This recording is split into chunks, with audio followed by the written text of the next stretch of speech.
Arsenal versus PSG, 8 p.m. kickoff at the Emirates tomorrow night, and I am buzzing for it, and I have a ticket for it. Off the ticket exchange today, honestly, the stress that I was going through, the relief when I got it, just absolute scenes. Before we get into the game, how I think we can win the game tomorrow and the tie overall, please could I just ask you to subscribe to the channel if you've not done already. We're on the way to 16,000 subscribers. If we could hit 16,000 before tomorrow night's game, I mean, that would be absolutely unbelievable. And if you could click that like button, the thumbs up button, it massively helps the video reach more people. But look, let's get straight into it. We will start with a little bit of team news. Mikel Merino and Ben White both took part in open training today, having missed the Crystal Palace game. That is a massive relief, particularly when it comes to Mikel Merino. We'd had no real information about what that injury was. And obviously with Thomas Partey missing, I mean, God, if we didn't have Merino either, I genuinely don't know what the solution would have been, with Jorginho, of course, still out. Calafiori, however, no update. So we were expecting Calafiori back at the end of April, and it is now the end of April. What is it? The 28th. So no Calafiori. Mikel Arteta's press conference is later on this evening, so I had to make the video before it, but maybe we'll get an update there. Maybe we won't. But in terms of how we approach PSG, by the way, fully fit. Literally, their whole squad is fit and firing.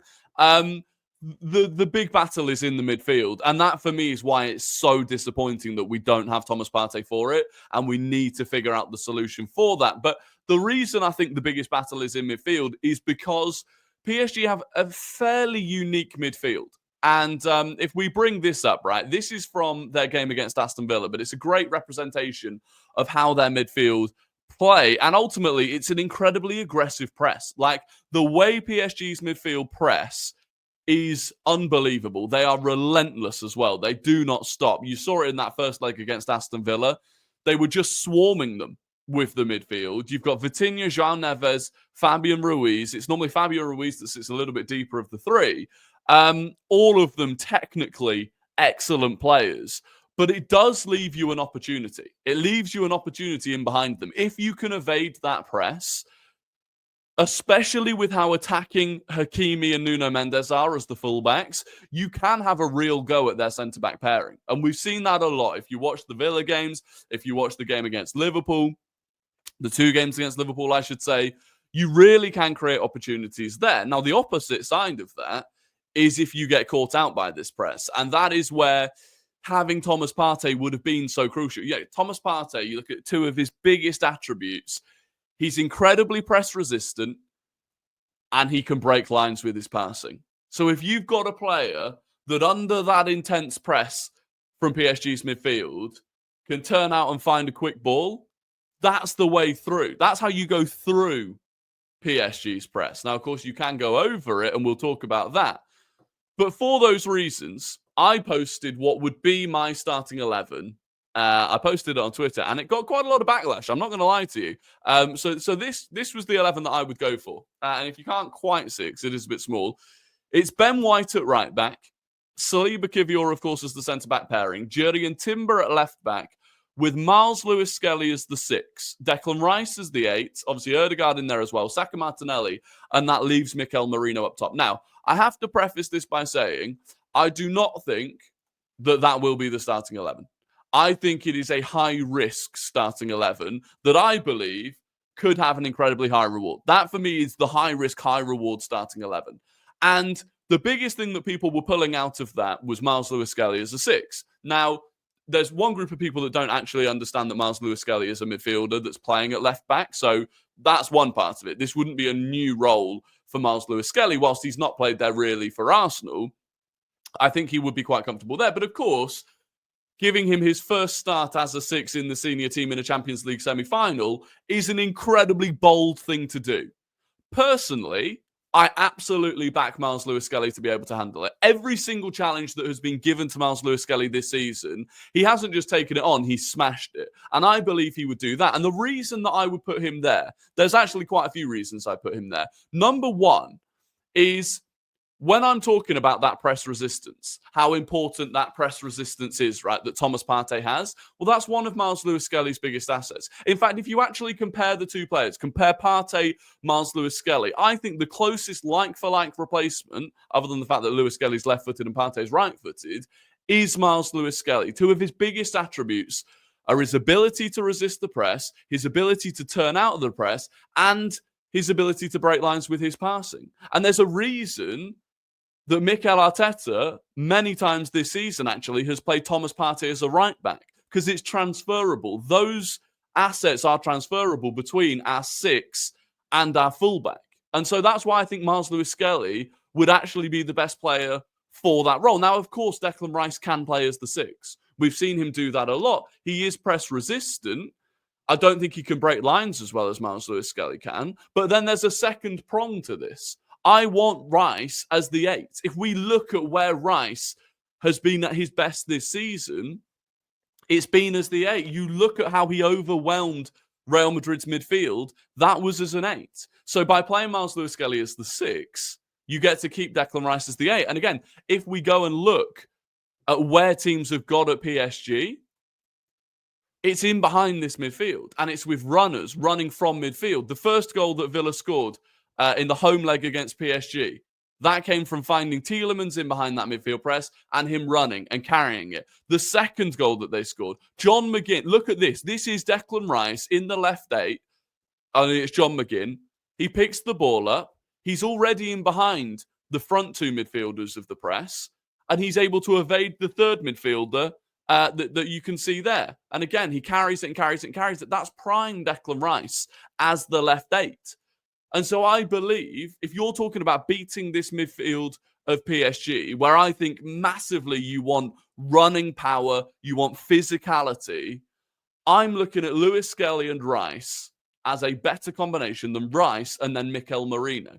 And there's a third element to it as well, which is when you want to go long. How did Liverpool evade the PSG press to get their goal away in France? They went long to Darwin Núñez. Well, you're not going long to Leandro Trossard. So, yes, okay, in this situation, with the 11 that I've gone for, you're moving Timber to left back when he's been best at right back this season. You're trusting Ben White to come in at right back and handle Kvaratskhelia. And you're trusting Miles Lewis-Skelly. But you're also keeping Rice in his best position this season. You're keeping Mikel Merino up top, which was massive for us against Real Madrid.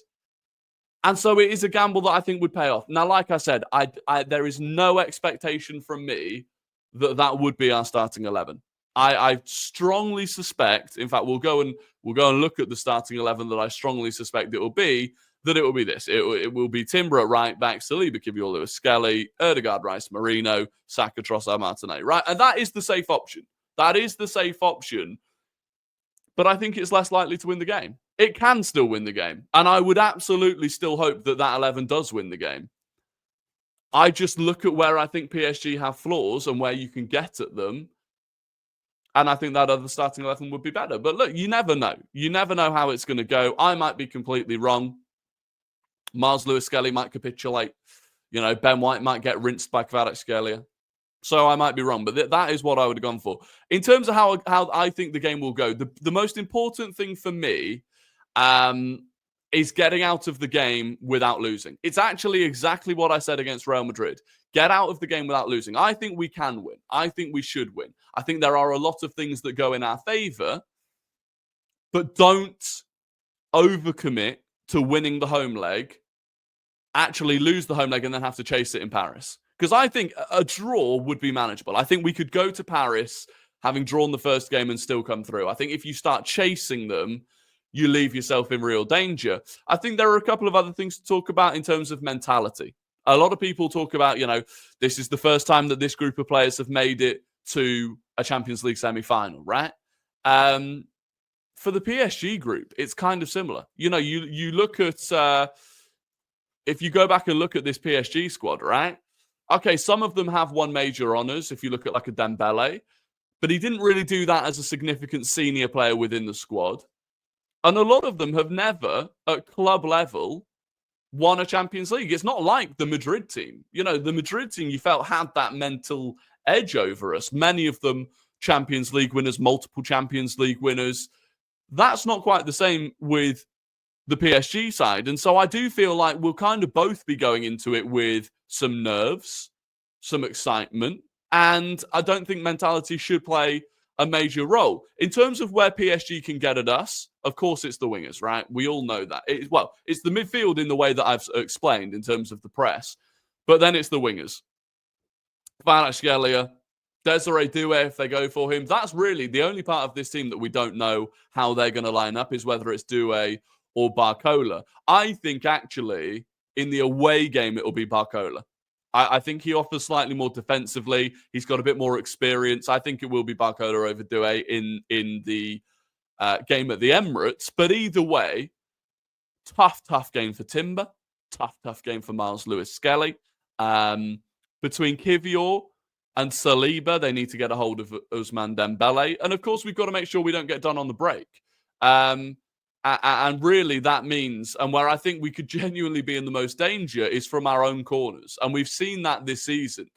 From our own corners, we get done on the counter, and that is a real threat for them. Equally for us, it'll be interesting. How do Mendes and Hakimi deal with Saka and Martinelli? Because one of their biggest threats, one of PSG's biggest threats offensively, is Nuno Mendes and Hakimi, right? I think they scored 3 of the 5 goals between them against Aston Villa. You can't leave Saka by himself, though. So can Mendes push forward in the way that he normally would and leave Saka? And if he does, we should capitalise on that. But equally, Saka's not going to let Mendes go and not track back. So there's going to be this really interesting, I think, tactical battle going on with almost who is going to be the braver. I think a brave setup wins this game. A brave approach wins this game. If both teams go brave, we could be lined up for an absolute cracker. If neither team goes brave, it could be a little bit like the first game.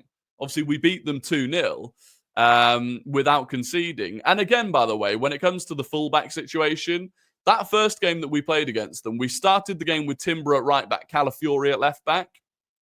Second half, we had Calafiori at right back, Kivior at left back, and we still kept a clean sheet. So, it is possible to stop their wingers because we double up. The way that we defend, it is possible. But yeah, bravery, I think, is the key. I think bravery is the key to winning this tie. And in an ideal world, we win it at home. The atmosphere tomorrow is going to be absolutely unbelievable. I was reading through some of the stuff they've got planned. They've got this huge tifo that's going to come down from the North Bank roof that's going to be see-through. Then there's going to be another banner that's going to be crowd surfing. It's going to be immense. It is going to be immense. And like I said, I am incredibly lucky that I'm going to get to be there. But look, let me know. This has split opinion in terms of the 11 that I would have gone for. And fundamentally, from that 11, by the way, all I'm suggesting really is that's how I think you get at PSG. I think you go over their press or you run through their press. You need to be press resistant. That's just how I feel. Anyway, look, let me know in the comments what you think. Enjoy this evening. Don't let the nerves get the better of you too much. Please do subscribe if you're not already. Like the video. And tomorrow night, sometime once I'm home, there will be a match reaction up on this channel from the game. But until then, have a fantastic afternoon, evening, and I'll catch you all on the next one. Goodbye.